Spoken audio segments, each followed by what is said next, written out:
Welcome to Reflections, a program where we discuss values and virtues for the transformation of the individual and the society in general. I am Father George Ehusani, and I have with me in the studio today our friend Chukwudi Ugbaja.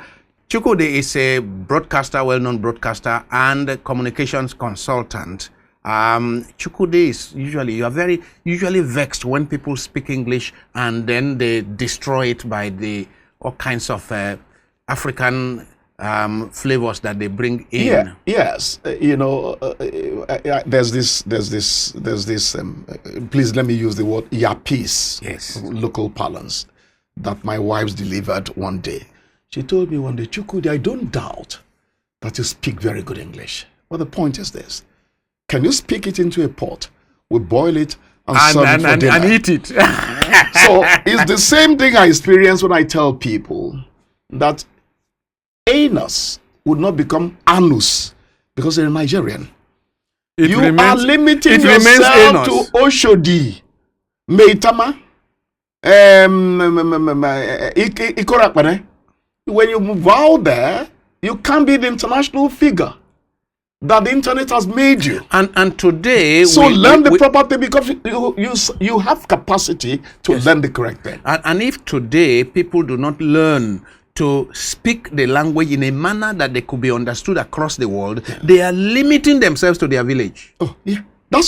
You are collapsing yourself into one tiny corner of the world that the rest of the world might not feel. And the economy of the world today is such that, let's say you are teaching an English lesson. Yes. It should be available for the person in Singapore learning English, the person in Australia learning English, the person in the US, for that matter, learning English. Yes. Therefore, don't limit yourself by teaching English to just people from your village because your accent diction is limited to your village. Then somebody tells you, please, let's speak like Africans. I say, how do Africans speak? You're telling me indirectly that an African lacks capacity to learn and speak the white man's language, the English language, like Englishman. The so-called BBC English. Go to the internet. Go to YouTube. British teachers of English will tell you that British people are not capable of speaking English without... They have to learn it. They have to learn it. Yes. The English we're talking about is something you go to class to learn. Yes. You do not something you just pick it up on the streets of England no. or London. That is why, let me not call particular footballers English footballers. That is why some footballers in England will speak for about 5 minutes and you don't know what they're talking about. Because and that is not what they are speaking some native dialect. Oh, sure. Yeah. They tell you something like, I left from Gatwick. No, I'm teaching you that you left from Gatwick. That is what the BBC will pronounce so that their language is open to more eardrums across the world. Yes. That's what it is. I mean, what we're speaking about... Quite a lot. What we're speaking about... Quite a lot of. Can become quite a lot. We are speaking of the kind of, actually, you could even call it Nigerian English, but standard. Meaning the kind of English that... I didn't finish. Yeah. The British people are saying that if you want to look for those who speak the so-called RP, Nigerians call it RP, go to people who don't live in England, who learned English properly elsewhere. Yes. So that suggests that the English they are talking about is the English of that broadcaster of immense proportions, Iken Nandaguba, Christopher Kolade, Sene Razak Lawal, and Bimbo Oloide, John Momo himself, and do badly. So and literary they're people not saying that it is their people who speak the English that is clearer now to the rest of the world. You listen to Wole Soyinka speak English. Oh, yes. That's English. Do you know the one I remember most in the Abuja days? Jonathan Mann told him, Mr. Soyinka on CNN, how would you characterize life in your country, Nigeria? And he said, Nigeria can be likened to a maiden that is being systematically gang raped. One general finishes with her and passes her on to another general. I collapse in my chair. That's not just English. That is thinking. Yes. Look at the imagery. The imagery, The idiom, you could say is yes, sex. Yes. But this is sex for a purpose. Yes. He wanted to make a point. And the way he said it, you would cringe and say, is that how bad it is? Yes. That is knowing and language. That is the power of language. It's the power of language. That's what we hope to teach to those who are willing. Because I find out some people are very stubborn about it.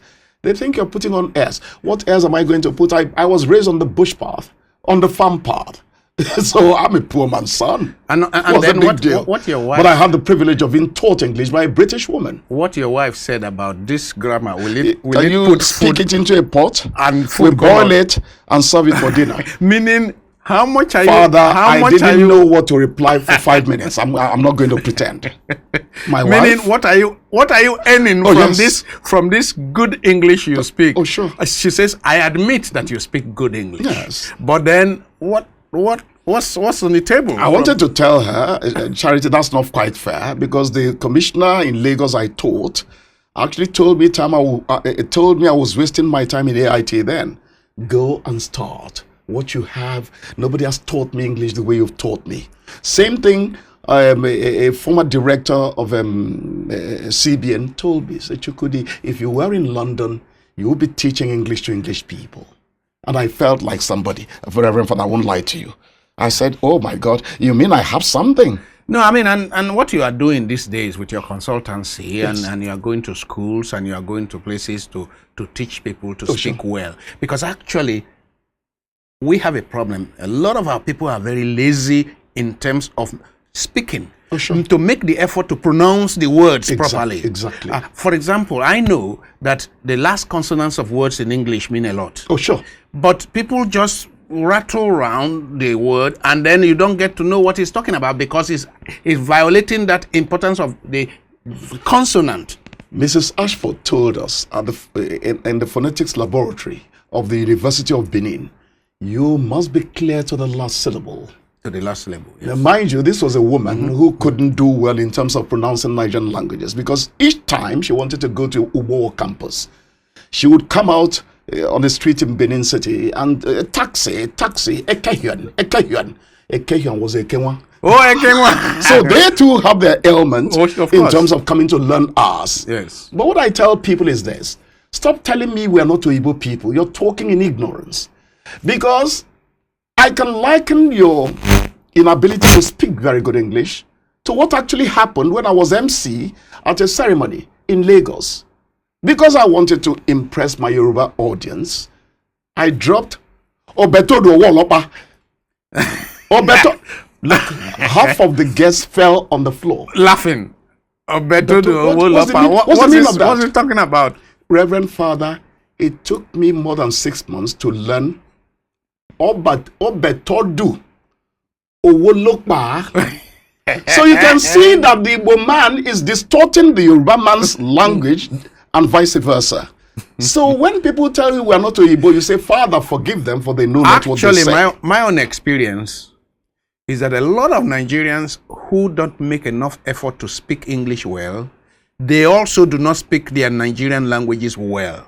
Actually, they're not clear thinkers. Yes. It gets that bad. They don't speak many of them don't speak their Nigerian languages well because it is the same effort you need to learn English or learn French and speak it well. That's the same kind of effort you need in order not to be just a pedestrian speaker of your Nigerian language. Thank you. They got suspended in God knows where. Yeah. They became anormies. Yes. That's what they became, social anormies. Now, we shall have another segment to discuss language. You know my problem. Once I'm tuned in that direction, there's no stopping me. Let's go, please. But we are to discuss, what do you see, about... let's even discuss it as language. The quality of language generally today, vis-a-vis, let's say, 50 years ago when you were growing up. Yes. The quality of language. And I'm not just speaking about English language now, where you are definitely an expert in speaking English. But I'm talking about Igbo. You go to Onitsha now, what quality of Igbo is being spoken? You go to Ibadan, what quality of Yoruba is being spoken? Of course, Lagos, we always knew what they call Lagos Yoruba, meaning it's more of pidgin Yoruba that is spoken in Lagos. But you go to a place like Ibadan, like Akure, like Abeokuta, what quality of Yoruba is being spoken? You go to Kaduna, you go to Kano, what quality of Hausa is being spoken? Now, and you know, do people recognize how important communication is? That's it. And that if you do not communicate well, then you set the stage for all kinds of confusion. That's it. There's all kinds of confusion if you do not communicate well. Next is, before you make you answer, is that when we go to school, one of the principal fruits of going to school, what we want to harvest, is to be able to communicate well. Oh, sure.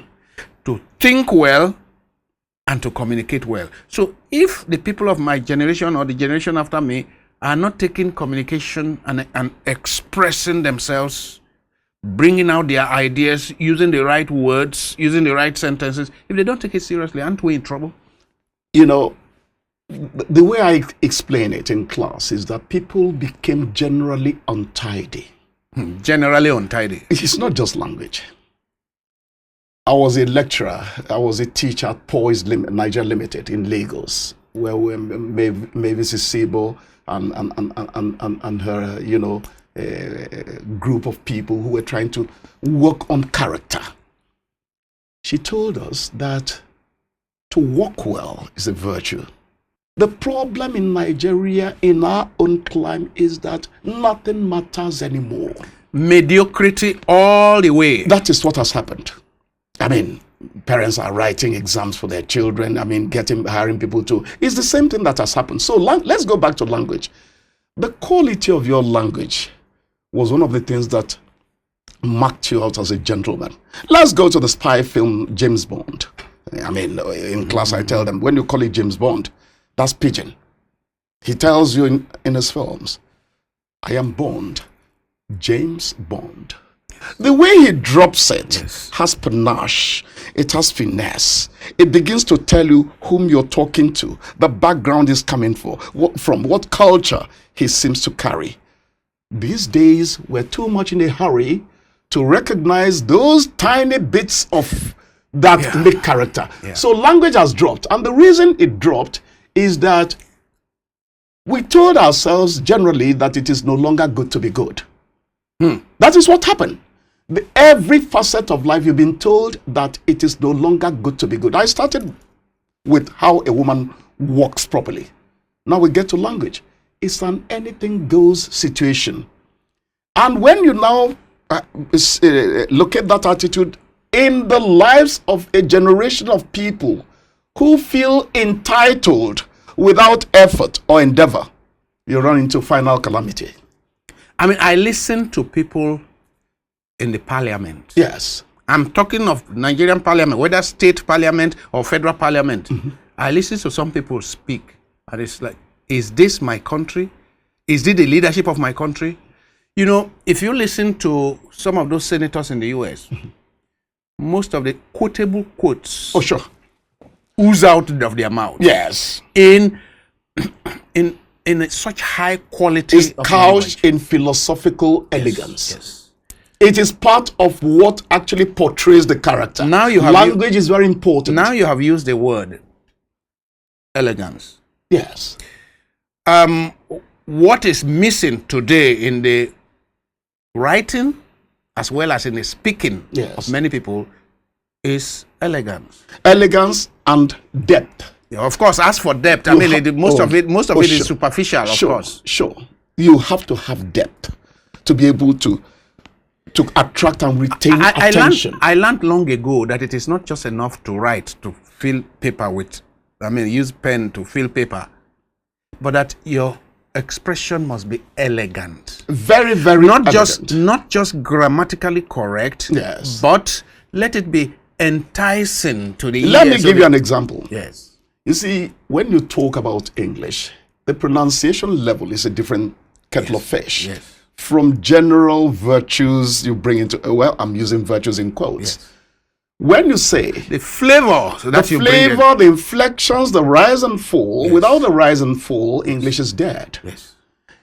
I can say in my language, where are you going to?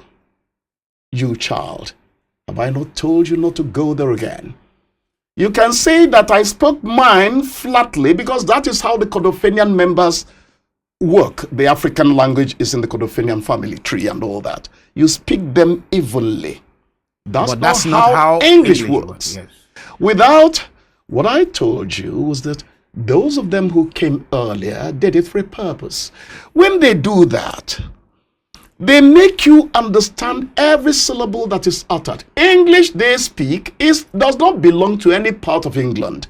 You have to go to school to pick that culture from the laboratory that cultured it. So it's a deliberate effort to give vocalization, panache, finesse, and a welcome attitude from the man listening to you. Languages, I think Yoruba is being treated in a way that is like that. I mean, they say highly tonal. Thank you. Definitely. I mean, you are learning Yoruba, for example. They are teaching you do me. They are teaching you. They are still taking time to preserve their language. Hausa is not doing badly. But what can I say for Igbo? You mentioned Igbo. I will never call it Igbo. The white man came to the shores of this country and met a community of people called Igbo people. Because there is no way in English, they call it Igbo. He called it Igbel. Igbel. After some time, he found out it was too difficult doing Ig and Bell. He removed the G. He removed the G and they became Igbo. Now we have decided to call ourselves Igbo, in line with the deficiencies suffered by the white man who couldn't pronounce our way because it's not in his English. And we Africans can pronounce the B. When you say quality, for instance, is the Kwi in aqua and aqua you're bringing in there? To the Englishman, K and W are different. So the pronunciation of that word is quality. Yes. Quality, the queen, not the queen. There's no Kwi in English. So you have to learn all those things. And when you speak that way, if you knock on 10 doors, 6 of them are likely to open to you. More because than they are 6 seeing a man or a woman of good upbringing. Your language defines almost 50% who you are. Whether it's Igbo, whether it's Birom. I actually recently read a well-known psychologist, Jordan Peterson, who says that people think that you go to school to get a meal ticket. Says no. You go to school to learn to think and learn to communicate. Thank you. Learn to communicate, to speak well. And we all human beings are attracted to people who speak well. Look at the way you're marshalling out your points. How am I going to run into the problem of not understanding what you say? Because there's a way you're delivering it. You're delivering it. Okay, Nigerians will say delivering it. They think that it's no, that ends an ing word. No, it's a ng sound. Yes. So he's delivering it. Yes. He was singing and singing. He sang all day, not he sang all day and all that. But going back to how you are cutting it up, yet letting them cohere, that is art. What can we do now? Thank you. You have used one other word now. That is art. Because language belongs to art. Thank you. You see, language belongs to art. So you cannot afford to speak whether it is Igbo or Yoruba or Hausa and speak it without the finesse that art requires. Exactly. And art is something that you learn and you become good at. And then at it. Yes, at it. And then you actually put your own flavor. That is why a portrait that one man does of you and another portrait of you another person does will not be the same, because two different artists are engaged. What you're saying is that at a stage, it actually becomes you and you become it. That's the final point of realizing excellence in whatever you do. So it is important for our people to recognize that language is an art. People speak, and what they are doing is they just vomit some words, lacking at any artistic dimension, lacking flavor, lacking elegance, and yet these are the things with which we celebrate life. That's it. We celebrate life with art. Part of the reason is that etiquette died. Father, maintaining your space and not becoming a problem to my space is part of what makes you. It is not just language. I told you that we became generally untidy. Anything goes. It doesn't matter. So what are you, as a teacher, Yes. in this respect? Yes. What are you going to do to see that? Because I'm saying to myself, when I read the works of Shakespeare, Yes. of Chaucer, when I read those works, and I'm saying to myself, look at the elegance in the language. Yes. When I see Wole Soyinka's writings and I see the elegance in his language, look at the kind of description that in Chinua Achebe's Sure. Things Fall Apart Sure. and so on. Then a lot of what is selling all over the place today are these short movies, where people are no that's longer it. reading. And the Hasty quality, productions. and the poor quality of language. Yes. So, how would you and those in your kind of profession help people to know that language and elegant language has something to contribute to our fulfillment as human beings?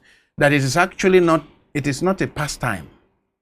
It is actually an integral part of human evolution. Yes. Human beings are the only ones who have the capacity of language and developing it. That's it. How language develop is part of what the greatest achievements of humanity. Yes. The first thing you do is, again, to go back to character molding, because language is just a segment of character molding. We need to teach every human being. We need to tell them, assert it, reiterate it, emphasize it to them that nothing that comes from them is an accident, should be an accident. You cannot loan yourself to a whimsical attitude. No. Be conscious about anything that comes from you. That would force you to include language in it. People tell me you have the discerning spirit. I hear so many things from people. I don't know whether I have any discerning spirit. It's just that within 3 minutes of being with you, my mind tells me a few things about you that tend to turn out 75% correct later. Because I'm looking for certain things that define you. Language is one of them. Language is definitely The way you treat another man is one of them.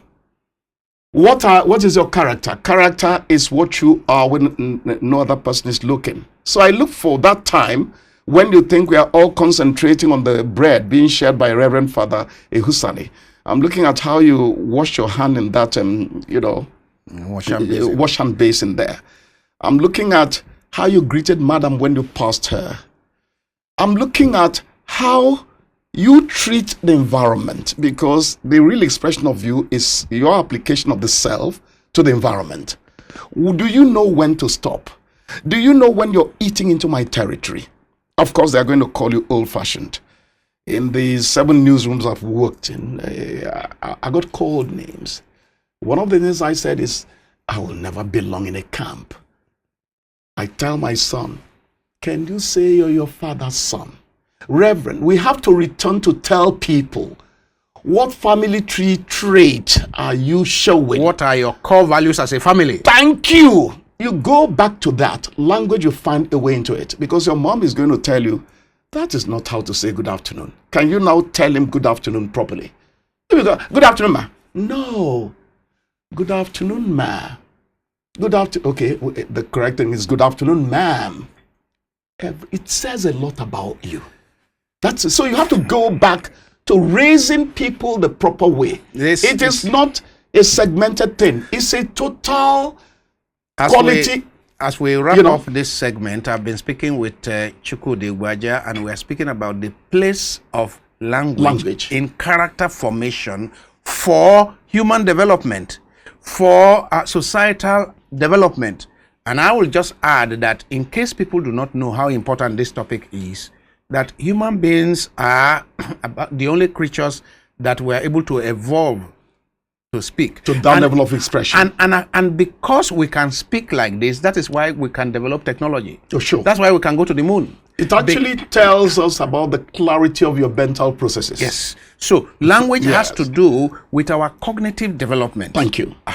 And for people not to have any place any emphasis on their language or how they speak their language. And this time, it doesn't matter whether it is Igbo or Yoruba or whatever. It is just the way you speak. Oh, sure.